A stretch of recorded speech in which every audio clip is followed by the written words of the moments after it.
My name is Pythagoras. I'm your father. Salut tout le monde, c'est Xavier, bienvenue sur Watch Mojo français. Aujourd'hui on se retrouve pour le top 20 des pires rebondissements dans les jeux vidéo. Look at what you did. You're good. You're not alone here. Take it easy on yourself. You know that, right? Finally getting out of this hell. The Eternal Sphere is a universe inside a simulator. Earth is one of the planets inside that universe. Dans cette liste, on va s'intéresser aux retournements narratifs les plus ridicules, les plus inattendus et les plus stupides des jeux vidéo. Ça va sans dire qu'il y aura des spoilers énormes, alors ne faites pas comme si je vous avais pas prévenu. Dites-moi dans les commentaires à cause duquel vous vous êtes arraché les cheveux. Numéro 20, Phelps est un tricheur, elle est noire. He loved the music, but the music didn't love him. What does that mean? À plus de la moitié de Elle est noire, on assiste à une révélation déconcertante sur Cole Phelps. Alors que nous pensions jusqu'à présent que c'était un citoyen honnête et l'un des rares flics non corrompus de la police de Los Angeles, il a en fait passé des semaines dans le jeu à tromper sa femme.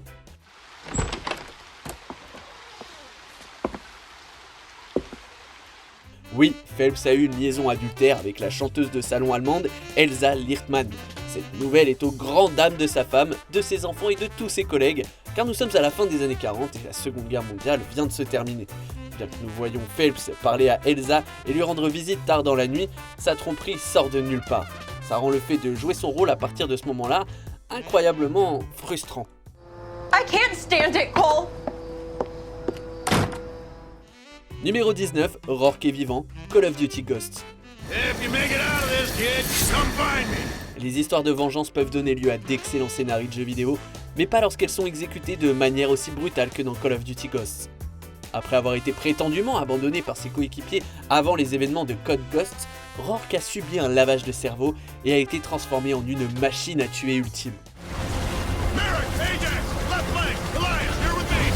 De toute façon, la plupart des gens ne peuvent pas survivre à une balle dans le cœur tirée d'un canon à main.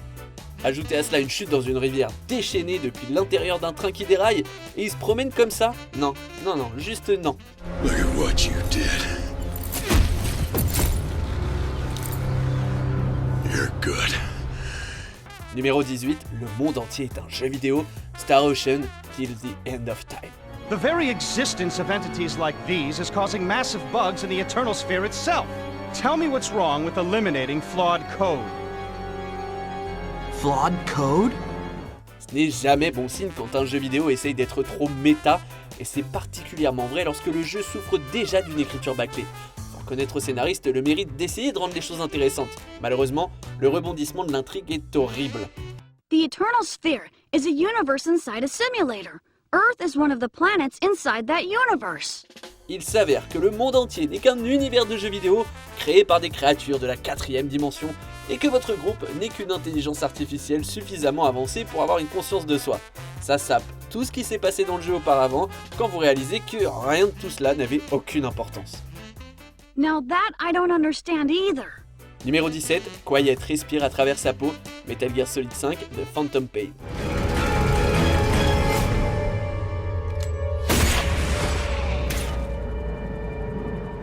Si vous jouez à Metal Gear Solid 5 et que vous vous sentez un peu à l'aise avec le fait que Quiet, une tueuse professionnelle, passe pratiquement tout son temps en bikini, ne vous inquiétez pas. Hideo Kojima a pensé à tout et a même une explication tout à fait justifiée. Il s'avère que la raison pour laquelle Quiet ne veut pas mettre plus de couches de vêtements est... She breathes through her skin. Non, le sous-titre n'est pas une erreur de traduction, je vous assure. C'est parce qu'elle a subi de graves blessures et a été traitée avec des parasites expérimentaux, ce qui a provoqué cette étrange mutation. Ouais, c'est bien ça la raison, c'est pas du tout parce que Kojima voulait une fille à moitié à poil dans son jeu, mais non, pas du tout. This happens a second time. There won't be a third. Numéro 16, Jill et la femme masquée, Resident Evil 5.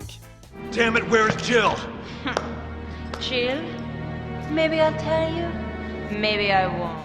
Pendant toute la durée de Resident Evil 5, une question a pesé lourd dans l'esprit des joueurs et de Chris Redfield. Où est Jill Valentine? Wesker et elle sont censés avoir péri dans une chute des années avant le début du jeu. Mais il y a une chose que Resident Evil ne fera jamais, c'est se débarrasser de l'un des héros principaux, et certainement pas hors champ en plus. So slow to catch on. Il n'y a donc eu aucune surprise lorsque le personnage entraîné au combat et portant un masque ridicule s'est avéré être Jill, déguisée depuis le début.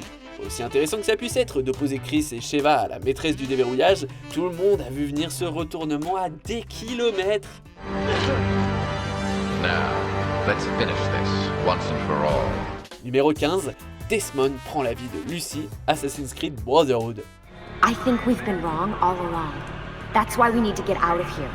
Vidic and the Templars, they're only part of the problem. En tant que plus proche allié de Desmond dans les 3 premiers jeux, on pensait tous pouvoir faire confiance à Lucy Stillman après qu'elle l'ait aidé à s'échapper du laboratoire d'Abstergo dans Assassin's Creed 2. Mais à la fin de Brotherhood, Desmond, sous l'emprise de Juno, poignarde mortellement Lucy. Mais pourquoi ? It is done. The way lies all before you. Only she remains to be found. Dans les jeux suivants, vous découvrirez qu'elle était un agent triple et qu'elle travaillait vraiment pour les Templiers depuis le début.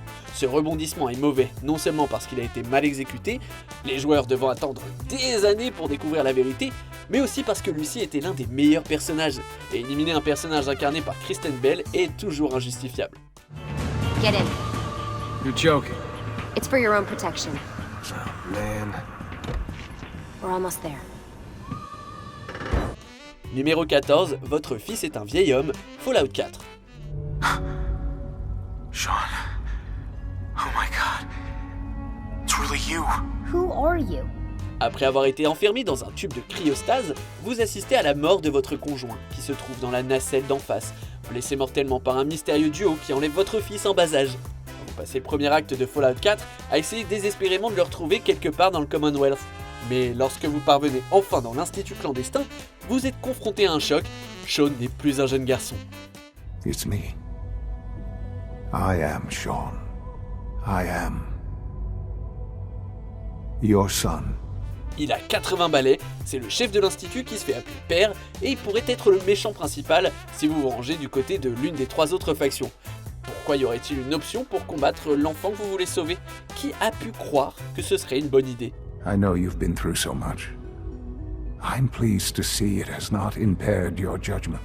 Numéro 13, ce n'était qu'un rêve, Super Mario Bros 2.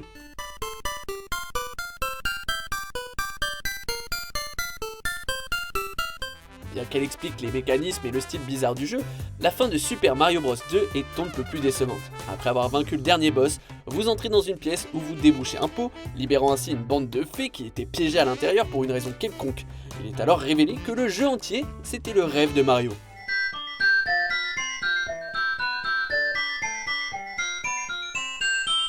Moi ce que je sais, c'est que si quelqu'un rêve de masques volants, de petites personnes à tête de champignons et de créatures roses ressemblant à des dinosaures qui sautent partout en vous crachant des œufs, ah bah ça s'appelle un cauchemar et pas juste un rêve.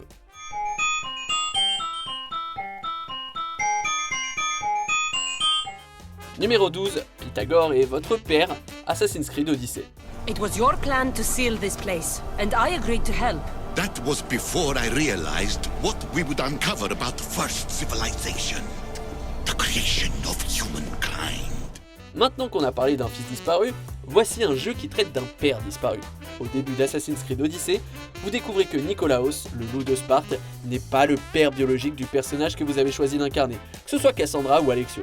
Vous vous lancez alors dans un voyage pour découvrir l'identité de son père. My name is Pythagoras. I'm your father.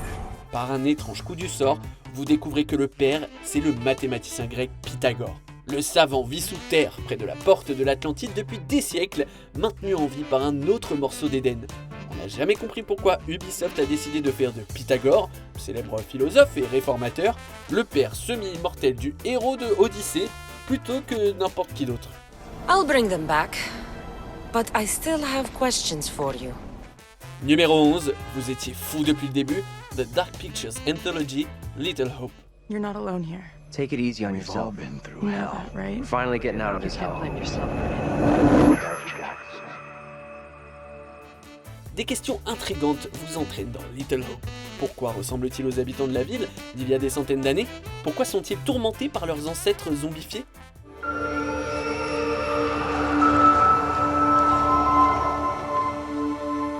En fin de compte, Il s'avère qu'aucune de ces questions n'a d'importance. Le personnage principal est en fait le chauffeur de bus disparu, qui est à son tour l'Anthony qui a survécu à l'incendie de la maison. Seuls les personnages des années 70 existent réellement, et Anthony a été tellement traumatisé par cette perte qu'il a imaginé toute l'intrigue du jeu. C'est extrêmement décevant par rapport à la fausse histoire de sorcière, de malédiction et de voyage dans le temps à laquelle on nous a fait croire.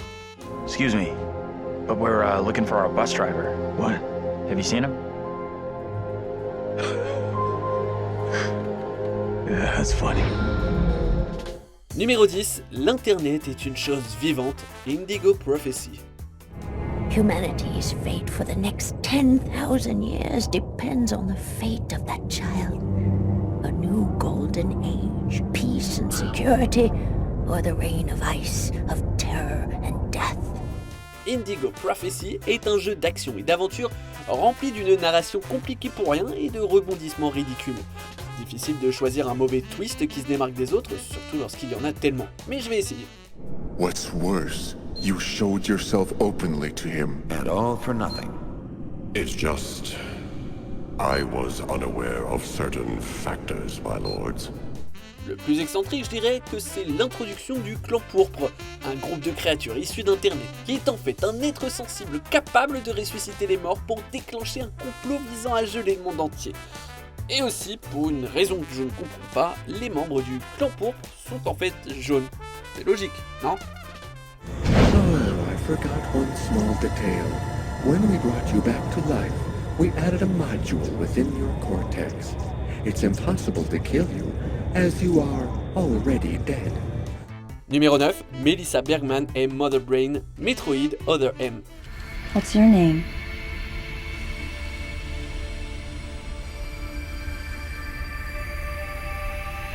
Madeline Bergman. Mais comment diable ont-ils réussi à bâcler à ce point une série apparemment sans défaut comme Metroid? Eh ben pour commencer, ils ont essayé d'imprégner Other M d'une narration franchement ennuyeuse. Après avoir été convoqués dans une station spatiale envahie par des extraterrestres et des pirates de l'espace par la directrice de la station, Madeleine Bergman, une intrigue emmerdante et compliquée se déroule et il est finalement révélé que Madeleine Bergman, c'est en fait Melissa ou MB.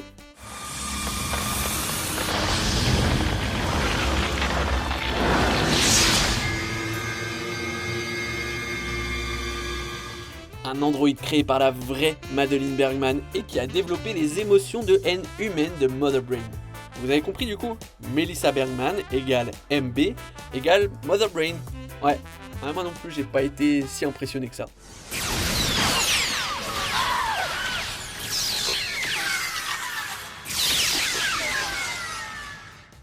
Numéro 8, Orsino utilise la magie du sang, Dragon Age 2. Champion, it is beginning. Le jeu entier travaille dur pour mettre en place le conflit entre les Templiers autoritaires de Kirkwall et le Cercle des Mages marginalisés. Et le combat de la fin contre le Chevalier Commandant Meredith est magistralement écrit, avec de nombreux signes avant-coureurs dès le début. Mais ce n'est pas le cas du combat contre le premier enchanteur Orsino.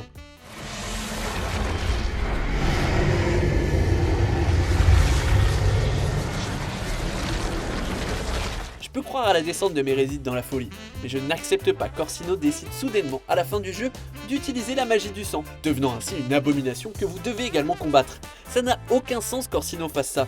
Il avait auparavant affirmé n'avoir jamais utilisé la magie du sang et n'avait aucune bonne raison de commencer maintenant.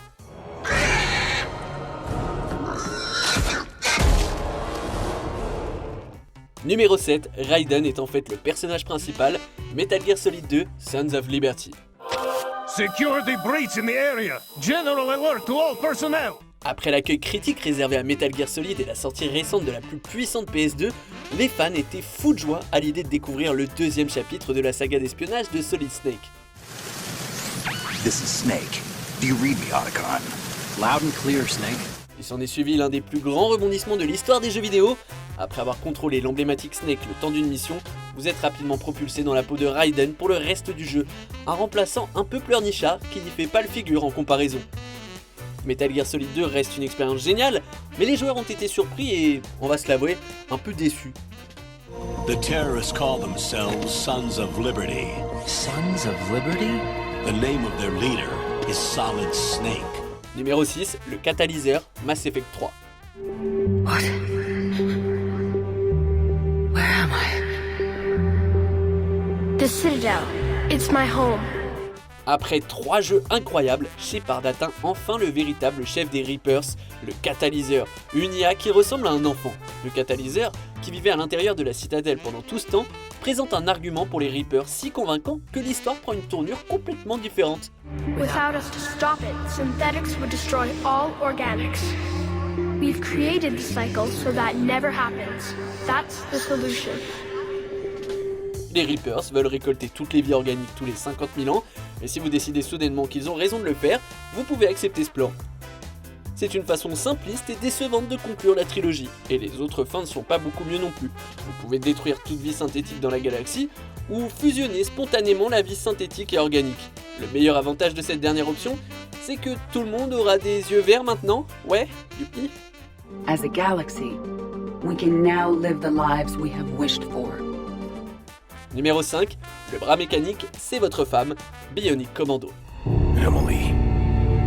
I never left, Nathan.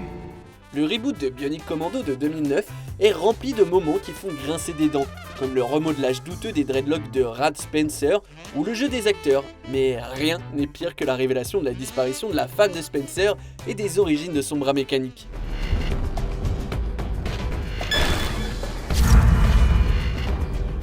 Il s'avère que pour que les membres bioniques comme le bras de Rad fonctionnent correctement, ils doivent être parfaitement synchronisés avec l'autre, à la fois sur le plan émotionnel et physique. Ce qui veut dire que la femme de Spencer s'est sacrifiée pour que son esprit soit utilisé pour fabriquer son bras. Ridicule. That is why the emotional bond must be strong. Why the catalyst must be someone close. Numéro 4, Jason Todd et le Chevalier d'Arkham, Batman Arkham Knight.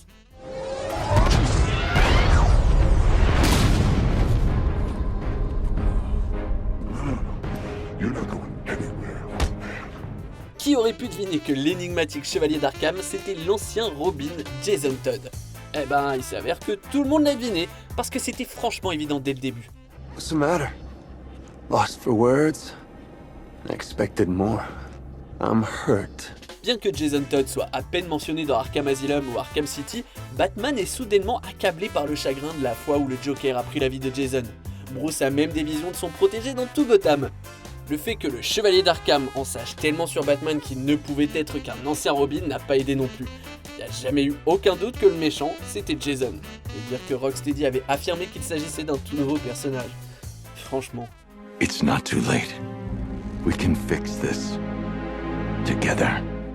Numéro 3, Cereza et Bayonetta enfant, Bayonetta. Whoa, whoa, whoa. Slow down, little one. I am not your mother. But, Mommy... Will you quit calling me mommy? Vous savez, cet enfant qui vous tape sur les nerfs, dont vous devez vous occuper pendant tout le jeu, et qui est convaincu que Bayonetta est en fait sa mère, eh ben il s'avère que c'est Bayonetta.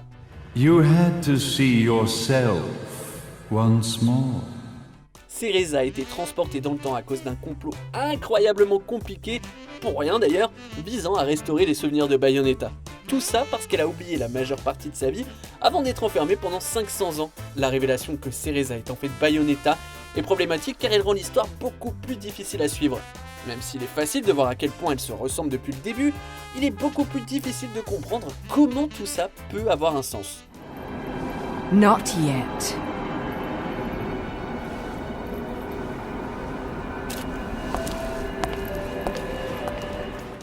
Numéro 2, Joel meurt de Last of Us Part 2. I'm Mel, by the way. Tommy, this is my brother. Joe. 7 ans après la sortie du premier jeu, acclamé par la critique, Naughty Dog nous a ramenés dans le monde de Last of Us. Cette toute nouvelle histoire semblait indiquer que Joel et Ellie allaient travailler ensemble pour faire face à une nouvelle menace.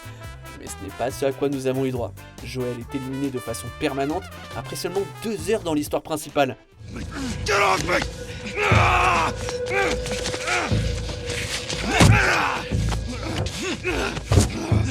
Ça a provoqué l'indignation des joueurs pour de multiples raisons. La façon dont il a été tué était extrêmement violente. De plus, le marketing comportait des scènes extrêmement trompeuses qui faisaient croire aux gens que Joel serait vivant pendant toute la durée du jeu. S'il est vrai qu'il avait beaucoup à répondre, sa mort a été si rapide et inattendue qu'elle a bouleversé un grand nombre de fans.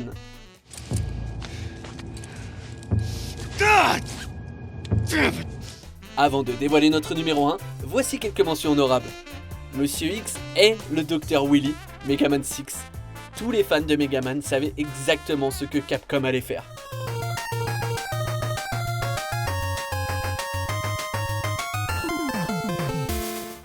Ce n'est pas un lac, c'est un océan, Alan Wake. Plus d'une décennie plus tard, on ne sait toujours pas ce que ça veut dire. It's not a lake. It's an ocean. Céleste est l'assassin masqué, Mirror's Edge. Grosse surprise, la seule femme coureur que Face rencontre est également un assassin. Cell? I tried to warn you off. I'm sorry. Pas de scénario compliqué pour rien chez Watch Mojo français, alors abonnez-vous pour profiter de nos simples mais excellents top 10 ou top 20 et sonnez la cloche pour être tenu informé de la sortie de nos dernières vidéos et ainsi ne rien rater. Numéro 1, Scott Shelby est le tueur aux origamis, Heavy Rain. Les scénaristes de Quantic Dream étaient à deux doigts de créer l'un des plus beaux meurtres mystères de l'histoire des jeux vidéo, et pourtant leur grand rebondissement, que Scott Shelby était le tueur aux origamis, dévoile une incohérence dans le scénario du jeu.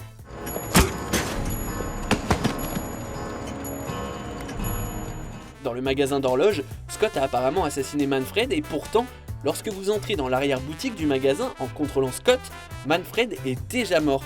On peut supposer que Lauren, le seul témoin possible, était distraite par une figurine de ballerine lorsque cela s'est produit, mais ça s'est passé si vite que Scott aurait dû avoir une super vitesse pour tuer Manfred à temps. Alors du coup, ça n'a pas vraiment de sens. Désolé. I got what I got. It should be enough to prevent them from finding us. Come on, let's go. Que pensez-vous de notre sélection ? Dites-le moi dans les commentaires et checkez cette autre super vidéo de Watch Mojo français.